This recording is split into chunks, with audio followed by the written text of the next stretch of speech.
Alright guys, so today I'm going to show you how to avoid mistakes when buying a BMW E39.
Alright, so we're going to start off with the color.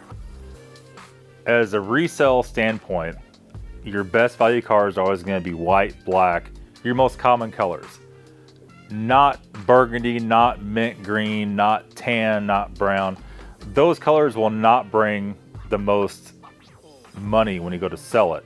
The next thing is the model. So E39s, you could buy a whole variant of those cars. Some of them are not sold here in the States, some of them are. Here your most common ones are what, 525, 528, 530, and 540. 540 having the M62 TU, which is a V8. That engine is plagued with timing chain, guys, as everybody knows. We made 100 videos on that in the past. All the 6-cylinder cars aren't bad, but they do have their own issues for sure. And of course, in Europe, you have all the diesel variants. You have what we call small market engines, which are the 523, the 520, all the 4-cylinder stuff, usually only found in Europe. And those usually have their own host of issues. Now, as you know, here are the M54 cars, the M52 TU. Those cars, they're not difficult to fix. You have to do the water pump, the valve cover, all the common stuff. But a lot of guys drive those cars 300,000+ miles without a lot of issue if you do the maintenance. If you ignore it, you're not going to get the same result out of it. But the car is always fixable. The nice thing about E39, you're not going to have any crazy electronic issues. If you do, they're always easy to sort out. At E39, you don't really need ISTA yet at that year range of car, and not until you get to E90 or E60 do you have to have that. So you could actually swap a module as long as the same part number as the module you took out. You can put it in the car, it'll work. It is very handy to have that feature. Now, we're going to jump track just a little bit here. We're going to go to interior color as far as resale. The number one interior color does not resell well is tan. That's because tan gets dirty the quickest. I would say the next one up is Dove Gray. You see Dove Gray a lot on E39. Dove Gray holds up. Dove Gray takes re-dyeing very well, as we found out in the past. It's easy to re-dye that to look factory.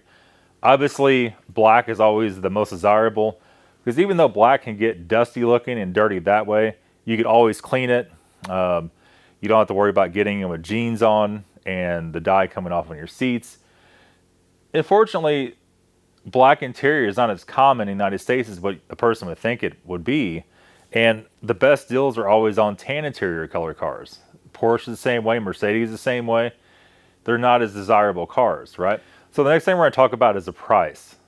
Now, E39, the price values have been going like this. Depends on what's on the market at the minute, like any other car. Up until this past year, you would see E39s on the market everywhere for cheap, for dirt cheap. And all of a sudden, one day, you go on a look, there's not as many. You go look a little bit later, weeks later, there's even more, or even fewer of those.